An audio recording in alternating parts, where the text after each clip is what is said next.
Right. Good afternoon, everybody. I hope everyone's doing well, and it's a beautiful day out, better than a few weeks ago. And welcome to this month's Twin Cities Immigration Forum. We took a month off, and it feels like we were gone for a year, but because a lot has happened since we last touched base.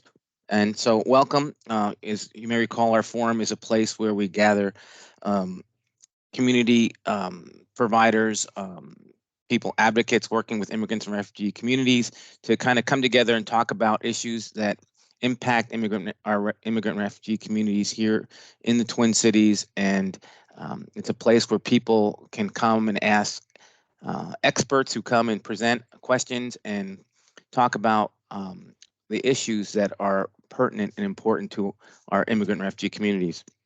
With that, Michelle, I'll let you introduce yourself and talk a little bit about your office. Sounds good. Thank you so much, Edmundo. My name is Michelle Rivero. I'm the Director of the Office of Immigrant and Refugee Affairs for the City of Minneapolis. And again, welcome to February's Twin Cities Immigration Forum. I'll just dive right in because we have a lot of ground to cover today.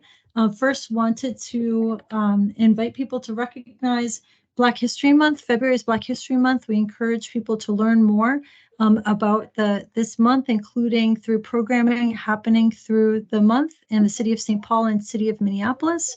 We'll be sharing some information, including recorded events. There was one on migration and immigration to Minnesota that happened last week in Minneapolis, and we'll share some information into the chat on that. And with that, we'll turn to our first topic. I have put the agenda into the chat. If you can't see it, raise your hand, let me know, and I'll put it right back in. Our first topic for today is bills at the state legislature that impact immigrant and refugee residents. And I see that we've got Vina Iyer and Julia Decker here. I'm not sure, there may be other individuals who are going to speak to some of the bills, but I'll just turn it over to you both. And I know that there's some time sensitivity, so whoever feels like they need to go first, feel free to go ahead, and then the other person can sort of take the mic after. Thank you. And Michelle, I would just add, if people have questions, feel free to put them in the chat, and we'll try to read them as we go along. Sounds good.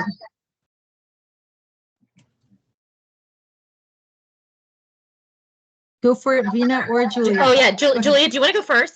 I can. I said I would take several of the other ones. I figured you were doing 364. So if you want to do yours, and then I'll go. Sure, sounds good. Thanks. Hi, everybody. I'm Julia Decker. I am the policy director at the ACLU of Minnesota. And the primary bill that we have been working on related to immigrant and refugee issues is a bill to reduce the maximum gross misdemeanor sentence in Minnesota from by 1 day. So right now, the current maximum sentence is 365 days. We'd like to reduce it by 1 day to 364. For those who've maybe been in the immigration space before, you may have heard that the 365-day sentence can have sort of disproportionate immigration consequences because it's considered a felony for immigration purposes, an aggravated felony that can really basically mean almost automatic deportation functionally. And so people who get a gross misdemeanor in Minnesota and get that 365 sentence could end up really with a pretty disproportionate immigration consequence, whereas somebody with the 364-day sentence for the same offense, gross misdemeanor offense, is going to potentially still be working with some immigration things, but is not going to be facing that really disproportionate immigration consequence.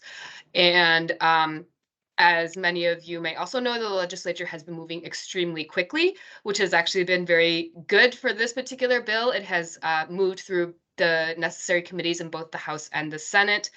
So it is ready to go to the floor in both of the chambers, which means it's set up very well for passage this session. So we're just sort of working with the bill authors and seeing about timing on that bill hitting the floor. But we are feeling pretty good about where it's at. So yeah. That's super happy to answer any exciting. questions, but yeah. Want to hand it over Thank to you Vina, so much, Julia. Sorry, because there's also a lot of other stuff going on. So I'll hand it over to Vina. Wonderful. Thank you. And if there are questions, please feel free to put them in the chat or raise your hand. And also, please know we always take notes and send them around after this forum. So if there's too much information and you can't like digest it all at once, just know that there are notes that are available afterwards in addition to the recording from this session. And with that, I'll turn to Vina, please. Yeah, thanks a bunch, Michelle, and thanks, Julia. Thanks, Julia, for all of her leadership on the 364, 365 bill. It's been amazing. So hi, everyone. For those who don't know me, my name is Vina Iyer. I am the executive director here at the Immigrant Law Center of Minnesota, she, her pronouns. I will be sharing about several bills today. And I'll try to take a pause between each of them in case anybody has questions. And I also see several people who might also have stuff to add on different bills, so please feel free to do so. This will be a really high level because I don't want to take up all your time today, but I'll also at the end share some information about other forums that you may be able to attend where you can get into even more details about all of this legislation. So the first bill is the driver's license bill. That's HF 4 and SF 27. It restores driver's licenses for all for anybody in Minnesota, regardless of immigration status. The bill. What's very important about the bill is two things that are different than prior versions of the bill. The first is that it just is allowing for folks who haven't been able to get a driver's license recently because they haven't been able to show lawful status to get the standard Class D driver's license. So what that means is it's the driver's license that if you don't have a real ID or you don't have an enhanced ID, it's the one that says not for federal identification purposes. That's what you would get under the bill, and there would be no markings otherwise on the license. Second thing is that the bill includes a number of privacy protections in order to prevent data about immigration status from being passed along, particularly to Immigration and Customs Enforcement. The status of the bill is that it has passed the House of Representatives. It has passed 3 Senate committees. It needs to go to the Finance Committee and likely will go next week, and hopefully will go to the Senate floor and pass there soon. So that is on driver's licenses. The other thing about driver's licenses is that myself and ILCM are doing a weekly check-in on Friday afternoons, most of the time at 12:30, just to give an update on what's going on with more detail on the driver's license bill each week. If you are interested in joining that group, please just send an email. You can just send an email to me, and I will put my email in the chat. Any questions about driver's licenses? I have a quick question. Yeah, go for it. When you say driver's license bill will pass soon, I'm just curious, like, what does that, like, what are you projecting? Soon? Oh yeah, well, I hope it'll pass soon, so I fortunately cannot vote on behalf of all of the Senate, though I wish I could. But I would say, so our hope is that it will go to the Senate floor and it will host so soon. So I would say, I think it's very likely that it will go to the Finance Committee next week. And then hopefully we'll be on the Senate floor the week after or a little bit after that. Just getting everything scheduled just gets complicated with just getting everything on the right schedule, but I would say within the next 2 to 3 weeks, hopefully it will be on the Senate floor. Wonderful. So like March at the latest. So. That is what I'm hoping. I can't guarantee, and but I'm hoping that that's what it's going to look like. That is super exciting. Thank you. Vina, do you want to keep on going? I know that there are a number of bills you're planning on talking about. I totally will. I'm happy. happy to do so. And I'll just keep going. So the next bill that I've got on my list is, I'm just going down your list, Michelle, so I don't forget things. The expansion of MFIP for U visa parents and T visa clarification. Okay, so first of all, this is not ILCM's bill, but I know a little bit about it, so that's what I'll share. Though I see Mickey Schooneman on here, who is from Mid-Minnesota Legal Aid, and specifically the Legal Services Advisory Advocacy Project within MMLA is actually leading on this bill. So before I say anything, I want to absolutely defer to Mickey if Mickey wants to take this one on. No, actually, LSAP is separate from the Minneapolis division where I work. So I'm following, but I'm not an expert in any way, Vina. I'm sure you know a lot more than I do about what's going on right now. So Cool. thanks. Awesome. No problem. So this is House File, let's see, 238. In the House, it is being carried by Representative Pinto, and SF 652. It is being carried by Senator Wickland. What it is MFIP, as most of you probably know, is a cash benefits program available in Minnesota for low-income families. There are certain immigration restrictions on the ability to get MFIP, and what this bill would do is extend eligibility for MFIP to parents with U visas. So those are visas that are for victims of certain violent crimes, as well as provide a clarification with regard to the eligibility for people with T visas. Those are visas for folks who are victims of human trafficking. So my understanding from Jess Webster at LSAP is that they've had some really good conversations about it and people are interested. It, I don't think, has been scheduled for a hearing yet. Super. Keep going, Vina. I think if there Awesome. are questions, people please ask in the chat. Go ahead. Great. The next bill is the Minnesota Care for Undocumented Minnesotans bill. That is HF 1095. It's being carried by Representative Agbaje, and SF 896, and that is by Senator Mann. What that would do, as many of you probably know, Minnesota Care is the Minnesota health insurance program that is paid for just by Minnesota funds. That's different from medical assistance, which is paid for by both state funds and federal funds. Medical assistance governed by the feds, and so we can't really add state eligibility to that to the extent that federal funds are used, but Minnesota Care we can. And so what this legislation would do is make it so that undocumented immigrants would also be able to get Minnesota Care assistance. That is both, these are standalone bills. I gave you the standalone bills, but they are also, this is a provision that is also included in some bills, the numbers fail me right now, but which would allow folks to buy in to Minnesota Care as well. So those bills, the broader bill, the one that's like the Minnesota Care buy-in that has these provisions within it, that had its first hearing this last week in the Commerce Committee, and then I think it will be going through certainly like the Health and Human Services committees on both the House and the Senate side. And I would say the main people I know who are working on that bill are particularly folks at Take Action, Unidos. O'Connell Consulting is doing some support with regard to Unidos on this bill. So Sarah Greenfield at O'Connell Consulting is a great person to talk to about the bill. I see a question from, is it Laura? Yes, it is. Can you hear me? Yes, I can. Oh, fabulous. I work in a community clinic that serves a lot of undocumented residents in Minneapolis. And I'm curious, this might be too in the weeds, so feel free to defer me, but I'm curious how that bill and giving people access to MNsure would help with reimbursement for clinics. Okay. So actually, well, so I'll give you two pieces. So first, it would be Minnesota Care, not MNsure. I'm sorry, Minnesota Care. Yeah. And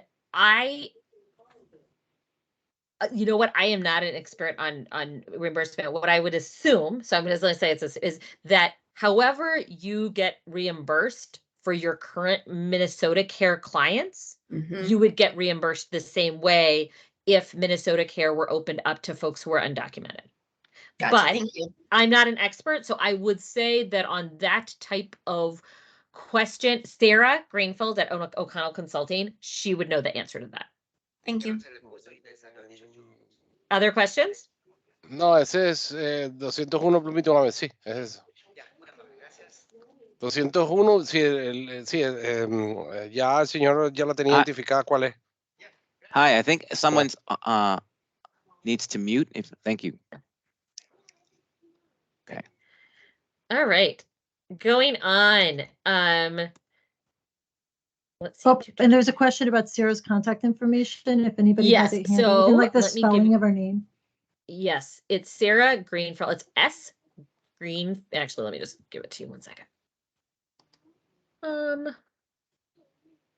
And Laura, I still see your hand up. I'm not sure if you still had a question or another question. There we go. And then Julia, you had said you wanted to also mention the bills on the misdemeanor 365 to 364. Yep, Yep, and I think she did. So I think Vina had a few more bills that you were going to go over. Yeah, I'm too. happy to talk about a couple more. The next two are more bills where we're really trying to just make sure that considerations that with regard to immigrants are taken into account. The first of those is the cannabis bill. Actually, there's three of them. One we've been working on a little bit more, and the other two.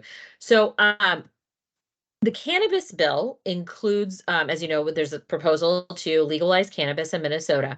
One of the big parts of that bill is a provision that would allow for expungement. So, i.e., an expungement is like sealing of criminal records for cannabis,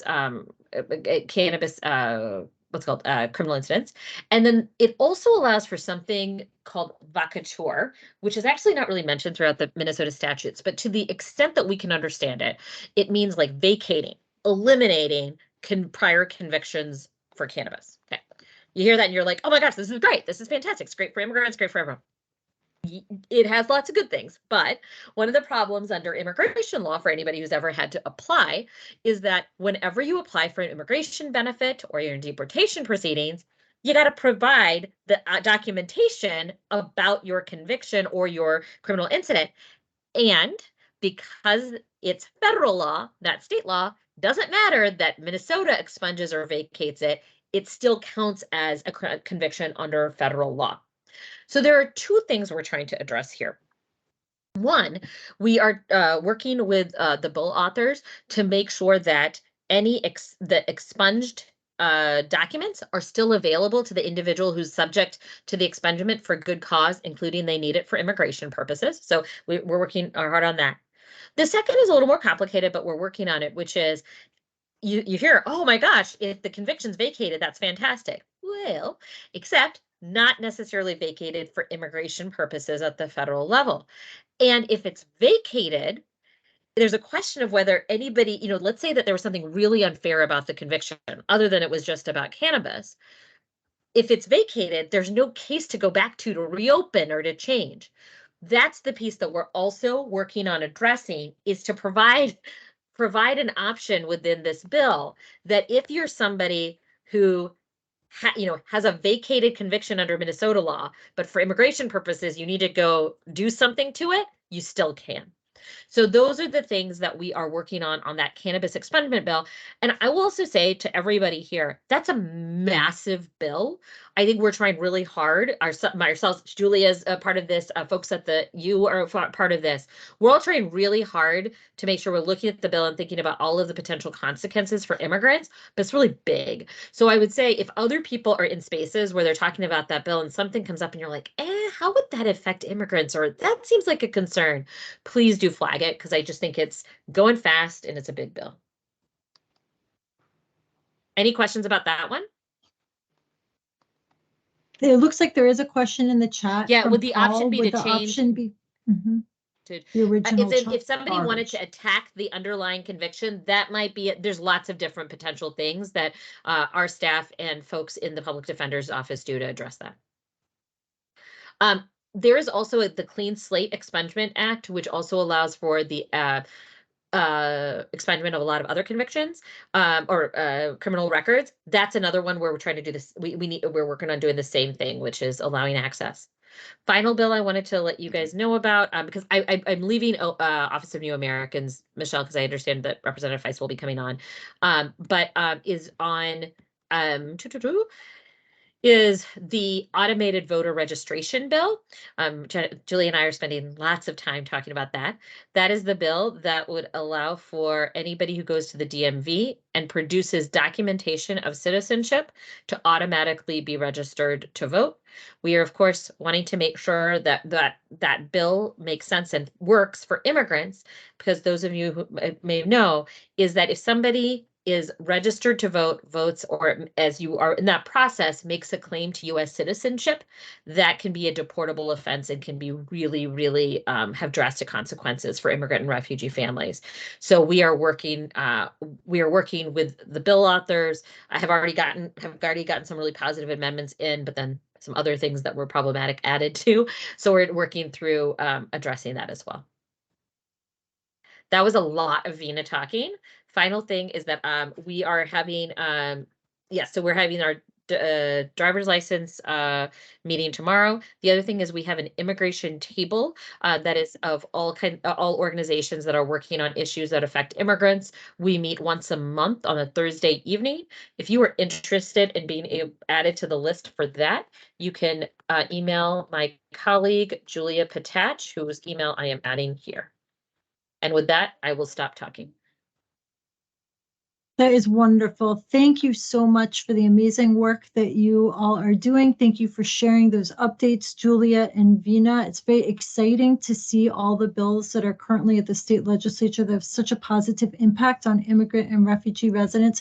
I will briefly mention the Office of New Americans just to share the bill numbers and a little bit of information. I don't see Representative Feist on, but if she is able to hop on later, maybe can share a little bit more. In the House, it's House File 330, and the chief author is Representative Feist. In the Senate, it's SF 360 with Senator Mohammed, and this would institutionalize what is now a grant-funded position. The Assistant Commissioner for Immigrant and Refugee Affairs within the Department of Employment and Economic Development. This bill would expand what is one position to an actual staff office that is funded. So really exciting initiative, and more to come.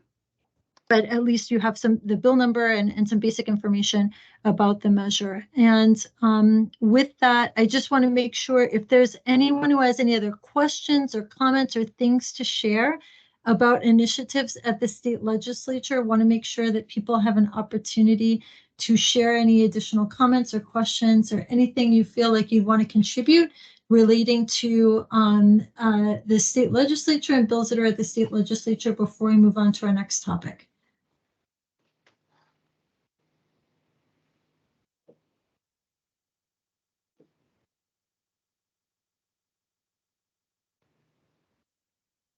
Okay, everyone. So with that, I'm just checking. Thank you again, Vina. Thank you so much, Julia. Really appreciate you sharing so much information with the group today. Thank you again. And with that, I will turn to our next topic, which is city news. And I know that we have Commander Giovanni Veliz here, former Commander Giovanni Veliz from the Minneapolis Police Department. And we just wanted to take a moment to recognize Commander Veliz after 30 years of service in the Minneapolis Police Department. Commander Veliz has retired, and recognize Commander Veliz's many accomplishments. He has been a Bush Scholar. He has been a leader in the U certification program at the city of Minneapolis through the Minneapolis Police Department, and has also been dedicated throughout his career to fostering and strengthening relationships, including with immigrant and refugee communities, including through Citizens Academy workshops, in addition to working so closely with immigration attorneys, with impacted community members who are crime victims. Commander Veliz has also been a nationally recognized figure who has spoken on law enforcement and building relationships with community in a number of national conferences. And we're really grateful for Commander Veliz's service, and just wanted to take the opportunity to recognize him here today. I know that many of you have interacted with or encountered Commander Veliz, have connected with him with regard to representing clients. And so if there are things that you may want to share, please feel free to do so in the chat. And Commander Veliz, if you don't mind, just taking a moment to say hello to the audience. I think that you're here, and we're very grateful for your service to the city and the residents of the city of Minneapolis, and just wanted to take the opportunity to recognize you here, express sorrow at your retirement, but also really grateful for your steadfast partnership, your leadership, your collaboration, and look forward to continuing to work with you in some capacity. And thank you again for your service to the city and its residents. Hi, Michelle. Can you see me? Can you hear me? I can hear you. We can Okay. hear you, but I Good, can't good. see you, and I'm not sure why. You It's see like, me? oh my gosh, I hope he's here. Okay. Okay. Can someone else see me also? Because I'm the one holding this dog. Hold on. No, I only have this. You I'm can going to ask turn my me, camera Michelle? off. Yeah. Hmm. Can you charge from the computer? I try to. It's not like charging. I don't know. What kind of phone? Is that iPhone? That's funny. And so if you're not with Gio, maybe you could turn off your mic too. And Commander Veliz, we could hear you, but can't see you.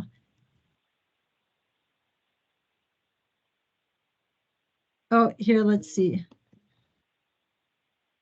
So maybe experiencing some brief, oh, there we go. There you are. Hi, can you see me now? Yes. Okay, hi. Good afternoon, everyone. Thank you. This is my new partner. Yeah. Good afternoon. Thank you so much, Michelle, for those kind words. Thank you, everyone. I just want to acknowledge a few people. I see Edmundo there. I see my former boss, Deputy Chief Kathy Way. Hi, Chief. I miss you. I enjoy working with you. I see also Professor. Sorry, I don't have my glasses. I see someone else here. I see. I guess. Oh, good. I see Professor from St. Thomas, Virgil Weaves. I always have my heart close to St. Thomas University. They're one of the first school of laws who supported me with my doctoral dissertation. Life is good. I still do not feel like I have retired. Although when I go every morning and check my email and my schedule for the day, I only see one appointment daily. When I was working with my boss, Deputy Chief Wade, my boss will have so many meetings, so many emails. So life is good. Life is good. Like I promised my wife, my first priority is to finish my doctoral dissertation. I'm working in the last chapter, the conclusion, to be done by the end of the month, and I'm going to publish it by June of 2023. Michelle, thank you for inviting me. I just have a few updates. I'm happy with what's happening with law enforcement around the nation. For those of you who do not know, I'm a member of the National Institute of Justice. I'm a research scholar.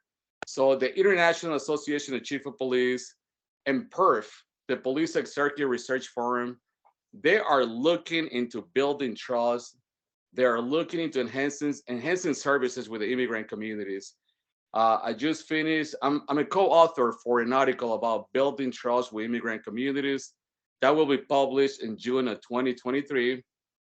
I'm also part of a roundtable discussion with ISCP about building trust with immigrant communities. I'm going to be attending the conference in San Francisco. So there are a lot of good things happening to enhance public services, police services to the immigrant community. What else I can tell you? In my doctoral dissertation, I interviewed 33 Latino community members, and some of the data analysis shows that there is fear. This is something that we all know. There is fear from the community members. There are misconceptions that the police are immigration officers, which we're not. I can speak for Minneapolis. We do not enforce immigration laws. So I'm gonna be having a conversation with few law enforcement executives. I'm gonna be sharing an executive report, but the full dissertation will be available in June of 2023 with recommendations about U visa. We need to enhance the U visa program statewide. We need to recruit more bilingual officers and cultural competency. I'm going to stop there, see if anybody has any questions, but thank you so much for everyone's kind words. Michelle Rivera has been disseminating emails. I got to confess that in the first week when I was ready to retire, Michelle sent a lot of emails to me and I was crying. I was crying and crying. So you're not going to make me cry today, Michelle. I cried enough already. But I'm going to That's stop. so funny. Thank you. Thank you, Commander Veliz. And I know that people who have worked with you as in your capacity as a U visa certifying officer are especially sad to see you go. I know that you've shared the importance of the continuity of the U visa program, and I know that DC Waite had jumped on, and so I see you've raised your hand too. And thank you so much, DC Waite. If you may want to share some thoughts and some words too. Go ahead, please. Thank you so much, Michelle. So I just wanted to take this time to recognize Gio Veliz and all of his work. I've known him since I started on the department just a few years ago. And so, you know, we've spent many, many years together. I've not met an officer, sergeant, lieutenant, commander, who was so passionate about so many different aspects of the work that we do. And whether he was actually assigned to a task involving connecting with immigrant communities, he still found his way to do that work. And oftentimes outside the scope of what he was assigned to do. And that always spoke to me as to his dedication and service to that community. And I am grateful for his leadership in doing that and really taking a lot of people under his wing, whether it be new officers, community service officers, or community members themselves, and really going out of his way to build those connections. In addition to that, I think he had a unique ability to connect with other area, you know, I would say partnerships, other service agencies that we hadn't always connected with in the past. And it has provided us with, I think, a path forward, just as Gio had said, to really build and enhance the work that we do with the immigrant community. So I just want you all to know that we love him and we miss him already. And I'm sad to see him go, but excited for his future with his new partner there that was on his lap earlier. And also to let everyone know that we will continue this work. It might take me a minute to get up to speed with all that Commander Veliz has done over the years, but we are definitely moving forward. I've already signed off on several U visas here in the last 2 days, Gio, so you'll be happy with that. I'm gonna be able to move forward with that. And we also have got a commander in place, Commander Brian Sand, who will be stepping into the role right now and helping us again continue all the work with U visa and T visa programming. So just wanted to let everyone know. And I will add Commander Sand's contact information into the chat so that you have it. And I'll add my email address and phone number in there as well. I have appreciated the fact that Gio has reached out to folks and shared my information. So I have heard from some attorneys already, which has been really good. And so we are going to do our best to get letters out as well. And thank you, Michelle, for offering to share my information to the community so that we can hopefully avoid any gaps of service whatsoever. So, but that's all I have. That's Thank wonderful. you, Gio. Thank you, Thank you. DC. No, I just want to say that thank you so much, DC, for those kind of words. And I enjoy working with DC. I mean, I remember when I heard about DC, but I remember running into each other. And it was in 26 and Hennepin Avenue. A family member had lost their cat. It was on top of the tree. And DC Way had shut down about 2 block areas, requested the fire department and more people to bring the family's cat down. at that point, I knew that she was a leader, a very compassionate leader. So I was like so happy to work with her. Also want to add that Minneapolis is a role model for many other law enforcement agencies when it comes to the U visa program. I'm going to stop there. I want to say that I enjoyed my time off. Last week, I went to Vegas. I wanted to see David Copperfield, and I was selected by Copperfield to go in the stage for 25 minutes. That was one of my dreams. I followed Copperfield for many years, so finally I got to be on the stage. It's good. I'm looking forward to continue working with everybody, and you all have my contact information. Please feel free to get a hold of me. Thank you so much. Thank you so much, Commander Veliz. Really appreciate you joining us and appreciate your years of service and your friendship and your leadership and your mentorship. So enjoy your retirement, but I imagine we'll all try to keep you busy in one way or another and look forward to connecting with you soon. No, thank you, everyone. Thank you for your friendship, and feel free to get a hold of me. We'll miss you. Thank you so much. Thank you. I hope you can still come to the UNT visa meetings. Absolutely. I'll get to see you. Yeah, all right. At least I can. I got something to put in my schedule. I got something to do today. That's awesome. Thank you. Thank you. Thank you very much. Appreciate it. All right, nos vemos. Sounds good. Thank you. And so we'll move on. We have additional city news to share. And Edmundo, maybe you and I can kind of go back and forth with this. Sure. If you may want to talk about the citizenship fair, we don't necessarily have to go in order, but I'm looking to see who's in the audience. So okay, sure. If you All want right, to sure. I can talk a little bit about the citizenship fair.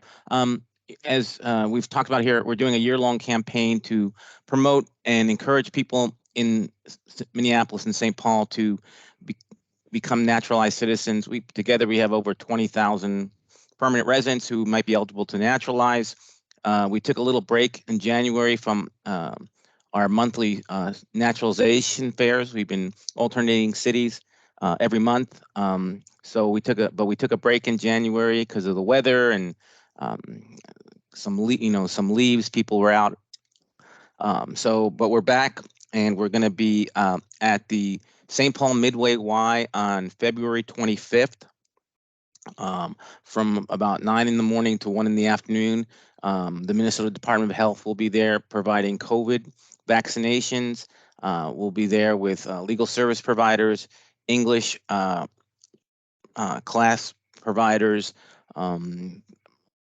folks to talk about different opportunities for financing and paying for the naturalization application, including Affinity Plus Federal Credit Union. So please, spread the word and please join us if you can. We'll have coffee and Mexican sweetbread, so as an enticement. So come on down.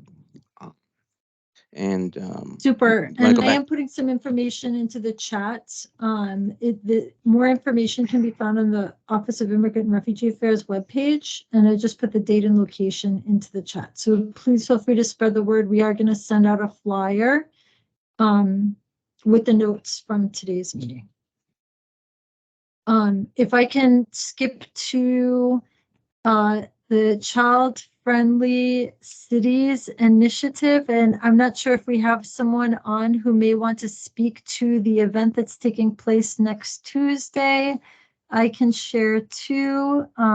It's up to you. I'm not sure whether I see Leo. Would you like to just well, go for you it, mentioned Leo? it. I will. No, we are very happy that the UNICEF now has granted the candidacy credential for Minneapolis as a child-friendly city.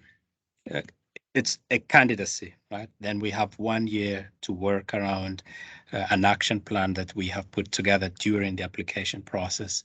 And I will post on the chat the link where you can find more information on what our action plan entails, the major priorities, safety and inclusion, child and youth participation in policy design and policy and program design.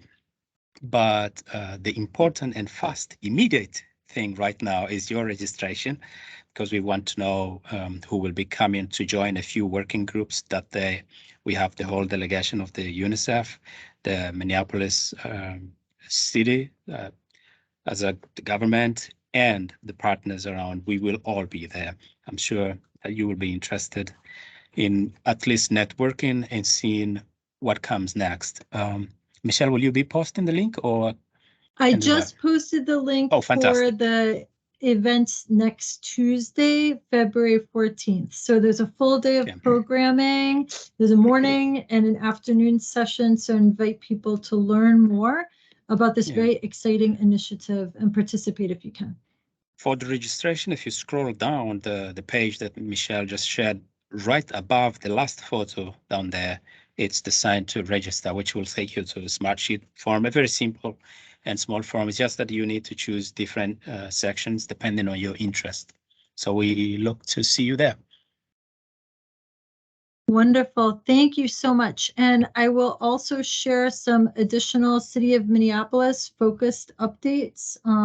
One is the City of Minneapolis Urban Scholars Program is posted for, I believe, university level students who may want to work for the City of Minneapolis. The application period will close on February 23rd. And we'll share the link to apply. In addition, wanted to share a quick heads up that the city's Community Connections Conference, the largest engagement opportunity the City of Minneapolis hosts every year, will be on June 10th. So there is a link where you can learn more and register if you'd like to be an exhibitor, if you have an idea for a workshop. Please do connect with us here at City of Minneapolis with regard to the Community Connections Conference. Also wanted to share that there is a micro grant opportunity, the MSP Wellness Micro Grant, providing financial and technical support to employers in the creation and implementation of policy, programs, and physical spaces to improve employee health and well-being.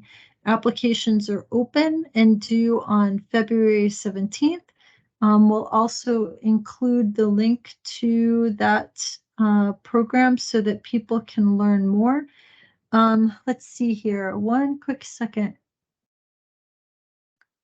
Also wanted to share that in conjunction with the Office of Immigrant and Refugee Affairs, a group of university students from the University of Minnesota are participating in a project assessing the welcoming Afghan and Ukrainians to Minnesota, lessons learned, which are valuable to building a more robust, welcoming infrastructure. More to come with regard to this project, which will culminate in a report, which will likely be issued sometime in May. And I'm not sure whether we have Tate on yet, but let's see here.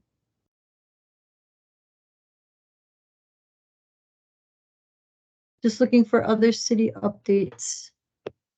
And Edmundo, I might turn it to you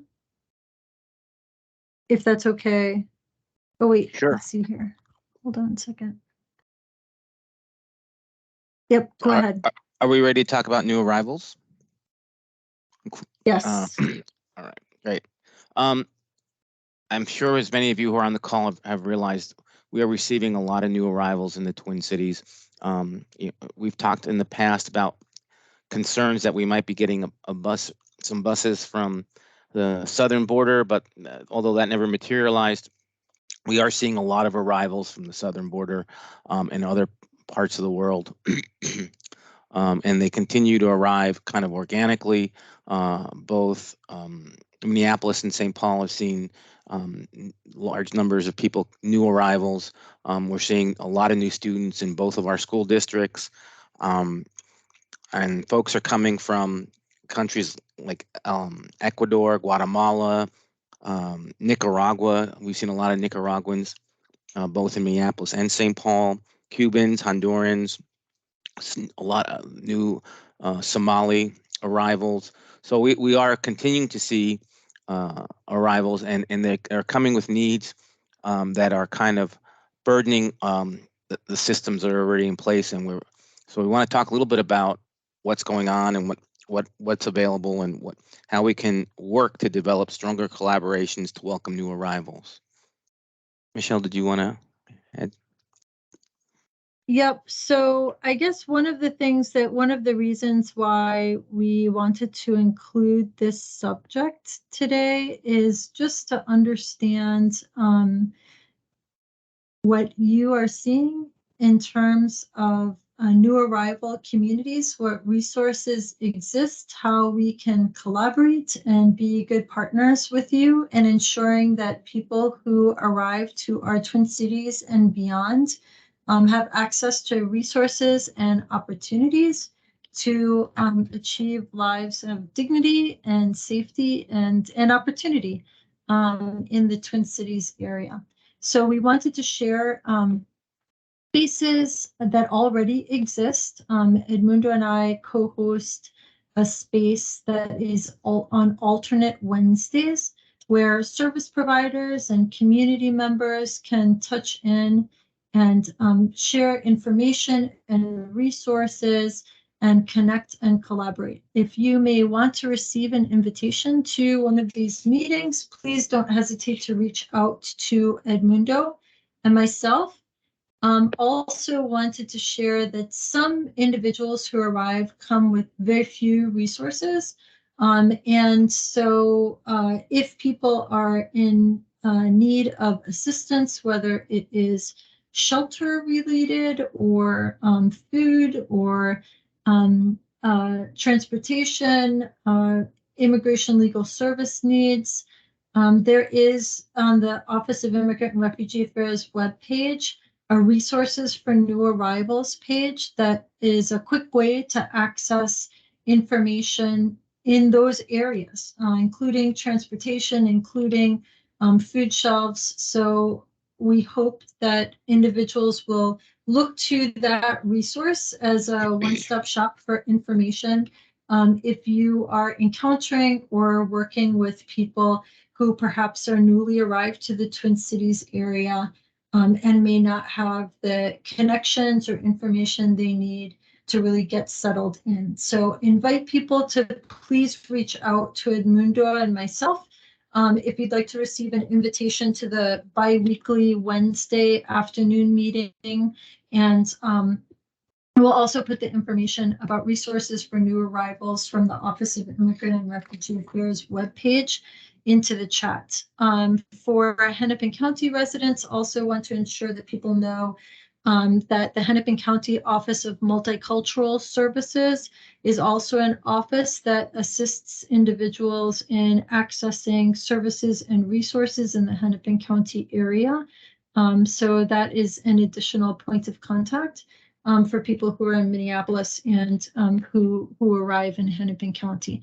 So happy to answer questions. I'm happy to invite others to maybe share any information that you may have or want to share with the group. But again, just want to make sure that people know that this is a subject that's on our radar. We recognize that there are new arrivals from all over the world who end up in Minneapolis, St. Paul, either as a temporary or a final destination, and want to ensure that people are connected to the resources they need to get settled and to start the next chapter of their lives in the Twin Cities area. Michelle, I do have a question for the group. I'm wondering what other people are seeing, where people are coming from, where they're seeing, if they have any kind of idea, if they're coming from places like New York and Philadelphia and Denver, where buses were coming or dropping, bringing people to, but it sounds like people are leaving those locations. I'm wondering, and what needs people have identified, and where we might try to talk about how we can meet those needs. Yep, and I invite people to, if you would like to share information in this space, super. if you'd like to connect offline, that is wonderful too. And again, invite people to reach out to us. And I'm just going to put my contact information into the chat. And Edmundo, maybe you want to put yours too. Sure.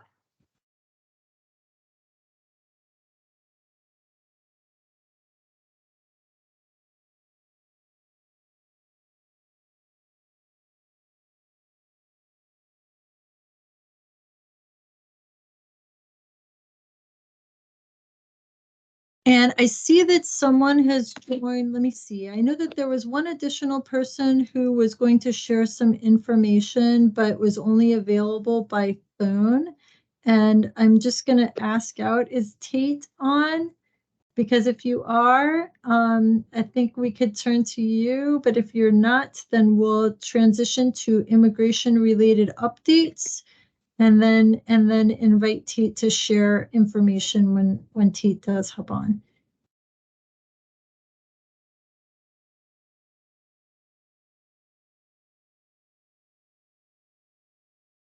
Okay, don't see Tate. So maybe we can transition to immigration updates. And Edmundo, if we can tackle this subject together. Sure. Immigration-related developments. Would you like to start, or would you like me to start? Sure, I can start. First, there's been an extension and redesignation of Haiti for temporary protected status. Excuse me. And on January 26th, the federal government published in the Federal Register the regulations for the extension and redesignation, and we will put those in the notes and so that people can access them if they're interested in seeing the regulations for the extension and redesignation of Haiti for temporary protected status. Second, there's the Biden administration has created a parole program for similar to the parole program that's in place for Afghans and Ukrainians, but this time it's for Cubans, Haitians, Nicaraguans, and Venezuelans.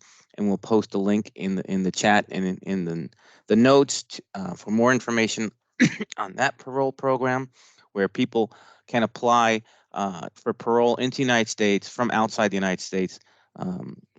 Folks have to be outside the U.S. They can't apply from within the United States, and they will need a sponsor. So there will be a lot of discussion in the coming months about sponsors and how people get them, how, what's required. And we will post more information about those issues as they become available. I will note, though, that the state of Texas, I think, along with 20 other Republican-led states, have filed a lawsuit trying to shut down the parole program.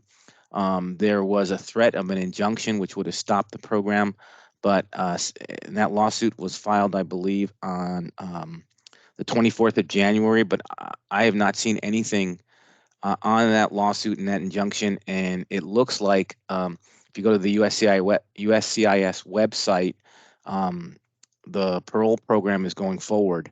So if anyone on the call has any information or knows more about that lawsuit, we'd love to hear about it. Yep. And Edmundo, I'm going to just pause for a second because I see a question in the chat. What do you mean by parole? And I think for individuals who may not, parole can be understood in a number of different contexts. And so as far as immigration is concerned, parole refers to a temporary authorization to enter the United States. And we've seen the Biden administration utilize parole to enable people to come to the United States and have temporary authorization in some cases to work, often for a 2-year period of time. So that's the context in which we are using parole. And there are some links in the chat with regard to the parole program that Edmundo is describing, where the Biden administration has expanded the ability to enter the United States with parole so long as a person has a sponsor to individuals from Cuba, Haiti, Nicaragua, and Venezuela. So thank you for that question and the opportunity to provide clarification. And I'll just take a couple more of these updates and invite, if there are others on the call who have additional updates to share that perhaps we've missed, please do share additional updates. The federal government has established a new Welcome Corps program for private sponsorship of refugees. There's information on the State Department website.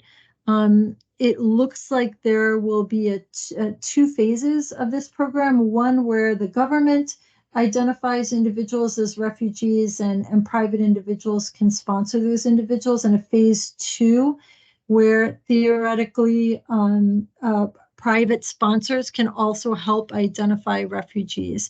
So there is some information about this program and invite people to learn more. We will continue to share developments as they become available. Also, DED, Deferred Enforced Departure for Hong Kong, USCIS has announced DED for certain Hong Kong residents. There is a new program which would enable people to obtain deferred action if they are involved in labor enforcement investigations. So employees who may be involved in labor enforcement investigations for labor-related violations. There is information on the Department of Homeland Security website with regard to this process. Also want to share that the city, from the standpoint of the city of Minneapolis, the Civil Rights Department is aware of this development and is a point of contact in the event that you are connected with or know individuals who have experienced labor violations, including labor exploitation, who may potentially be beneficiaries. There are, let's see, a couple of additional updates to share, including the White House has issued, there's a new report, national strategy relating to Asian American, Native Hawaiian, and Pacific Islander communities, which is some fascinating reading. I've also shared that in the chat in the event that people may want to take some time to review this report. It is a report to the president, and I'm actually just pulling it up right now so that I can read just a little bit more information about the report for the audience. It is a White House initiative on Asian Americans, Native Hawaiians, and Pacific Islanders, the national strategy to advance equity, justice, and opportunity for the ANHPI community, which was put out in January. That includes information on policy goals, strategic priorities, and implementation and next steps. So some fascinating reading. Encourage people to check in. Also, I don't know if others have received invitations from the White House Office of Public Engagement. The Task Force on New Americans has hosted several listening sessions, including on language learning and access, evidence and data, financial access and development. If people have participated in any of these listening sessions and would like to talk about them, please feel free to reach out to Edmundo and myself. There is an email address where the task force has invited people to submit comments, and we'll share that also. I'll put that in the chat in a second here. So those are the immigration updates that I have to share. And if there are questions or comments or things that additional people would like to share from the standpoint of immigration developments or questions, please feel free to raise your hand or just ask a question or share the comment that you have to share. Michelle, we do have a question in the chat. Miguel asks, I heard there are lots of work visas for Mexicans to work on farms. Can you turn it up? Miguel, are you on? Do you want to ask the question?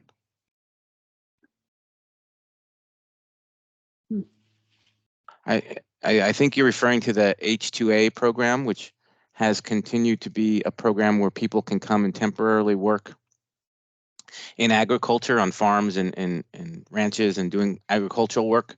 And those are seasonal visas that people come in for the season to work. And those are still available and have been. And I don't know of any other specific programs for those visas. Yep, I I'm don't know, just but- sticking some information from the USCIS website on the H-2A program in the chat. So we do share updates as we receive them. If there are additional updates that people want to report on or things that you'd like us to look into and report back on, we're happy to do that. I am going to take that back in the event that there are any additional updates that we can share for the next Twin Cities Immigration Forum. And let me see here. I don't know if Tate is on yet, but Hi, if I'm you here. are, oh yay, fantastic. Hi, Tate.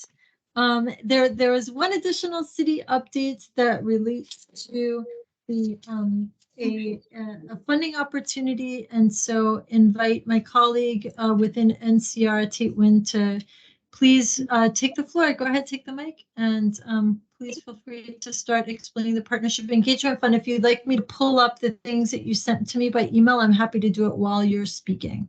Just let me know. Yeah, if you could just share your screen with the web page so folks can see what I'm talking about, so there's a visual, but then also just like dropping the links in the chat, that would be fantastic. Super, will do. Just pulling it up right now. Okay, wonderful. As for you're it. pulling that, I'll start explaining. So, hello everybody. Really excited to be here with all of you today to talk about the Partnership Engagement Fund. This is a grant that our department is currently administering on behalf of the city. The Partnership Engagement Fund is essentially a grant opportunity for small organizations or individuals doing community engagement work of underrepresented folks. Specifically in Minneapolis, they are able to apply for funding in the city. So the intent of the Partnership Engagement Fund is to encourage collaborations between folks doing community engagement in Minneapolis, especially of underrepresented folks with neighborhood organizations. So there's 70 registered neighborhood organizations in the city of Minneapolis. And though not every neighborhood organization is required to participate in the Partnership Engagement Fund, this fund emerged with the desire to increase collaboration between these groups, between like folks doing engagement work of underrepresented folks in Minneapolis and neighborhood organizations, which serve to engage residents in specific neighborhoods. So for my neighbor tongs. Oh, you know, if you could mute yourself, please, if you're not speaking, that would be wonderful. Thank you. Go ahead, Tate. Okay, wonderful. I just wanted to make sure there wasn't a question or anything. So on the webpage that Michelle is going to share in the chat, we have more information about the Partnership Engagement Fund.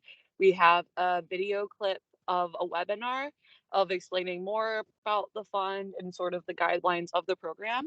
So definitely check that out. We have the interest form. So if you are interested in potentially submitting a project, you would just fill out that short interest form, and it will only take about 3 to 4 minutes to complete. That form will actually be due on at the end of Monday. So if you are aware of groups that might be interested in applying for this funding, especially small community-based organizations or individuals doing engagement work, strongly encourage you to reach out to your networks and share out this interest form. This interest form will only take about 2 or 3 minutes to complete. So if folks end up deciding not to pursue the opportunity, or if some things come up, this doesn't bind you into applying for the fund, but rather just getting you on our radar so that we know to walk you through the fund if you have questions, and I'm just making sure that you are eligible. But yes, this is a great opportunity to be able to receive funding to help engage residents in Minneapolis. I'll take any questions if folks have any questions. Otherwise, I'll pass it back to Michelle. That's awesome. Thank you so much, Tate, for sharing information about this program. I have put the links in the chat, including the general overview and also the interest form that people can complete. And I don't see any questions in the chat. I don't see any hands raised, but if people have questions, please feel free to ask. And then Tate, where is the best point of contact if people want to follow up with questions? What would you suggest? Yeah, so we have an email that I can just write in the chat really quick. Essentially, it's an email that we have questions or like inquiries about the partnership fund. They can email us directly, and a staff member, so either Oriah or I, Oriah is the other person who helps manage the fund. They can email us at this email, and we can answer questions that way as well. That's wonderful. Thank you so much for taking the time to join us. Really excited about this opportunity and happy that you were able to share this information with the group. Thank you so much, Michelle. Have a good rest of your night, everybody. Thank you. Take care. Good night. Thank you again. All right, Edmundo, I think that we're ready for those last updates and inviting community members to share any updates that they may have. All right. Well, I guess we can open it up to see if anyone has any updates they'd like to add.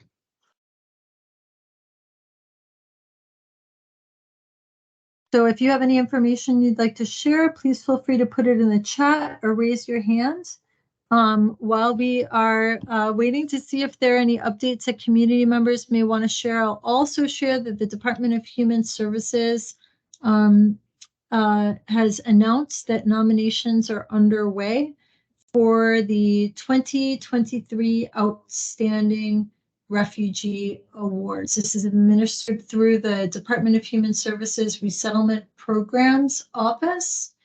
The Resettlement Programs Office celebrates the strength, courage, and resilience of all people in the state and recognizes that there are many Minnesotans with a refugee experience who are making positive contributions in Minnesota. So every year they honor local leaders and citizens with the Outstanding Refugee Awards to recognize former refugees who are making Minnesota a better place for all. There are 4 categories in which you can nominate people: entrepreneurship, civic leadership, young leader, and new arrivals. And nominations are accepted until midnight, February 28th.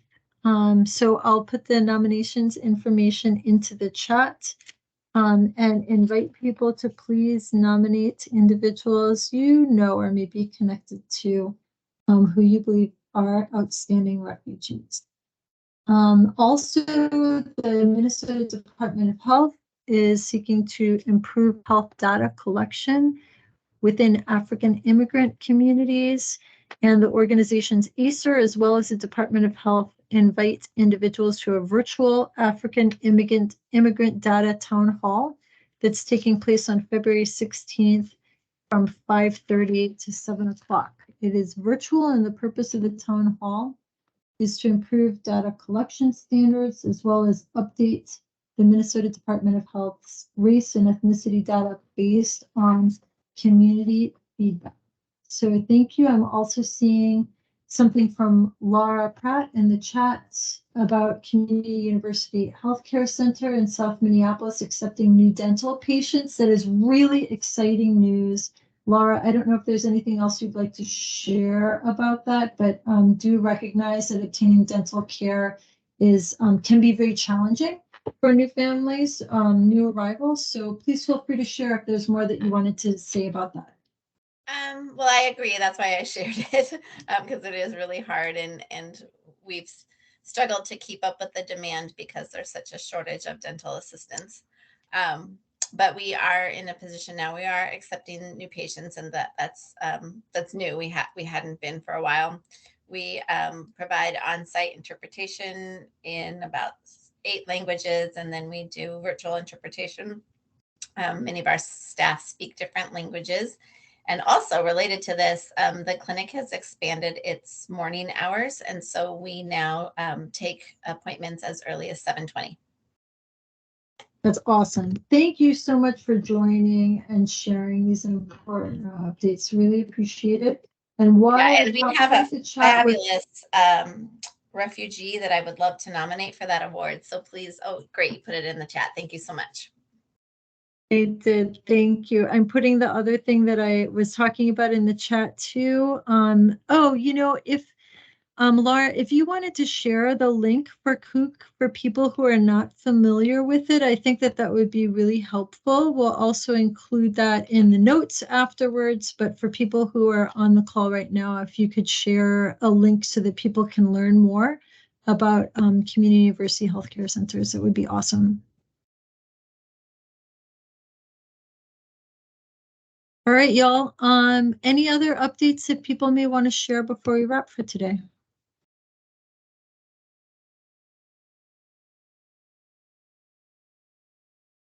All right, I think we are good. Edmundo, would you like to close us out? Sure. We're also going to throw in a few articles and additional information on the National Immigrant Inclusion Conference highlights. We'll put in a link in the notes to the Facebook page.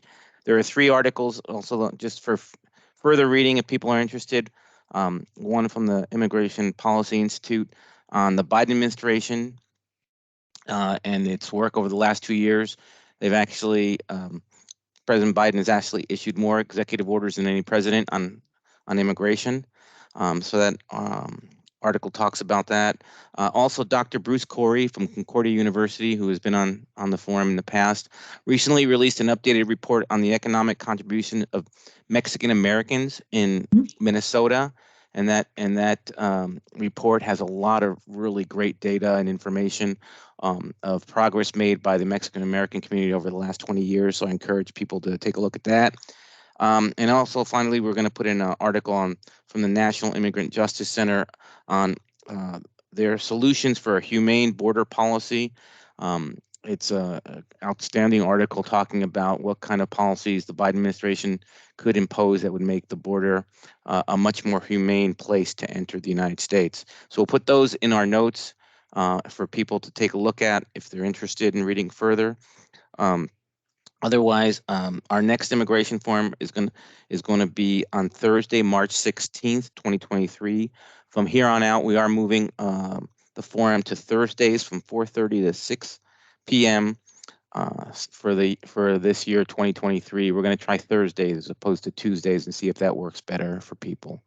I invite you again to join us on February 25th for the Naturalization Fair at the St. Paul Midway YMCA.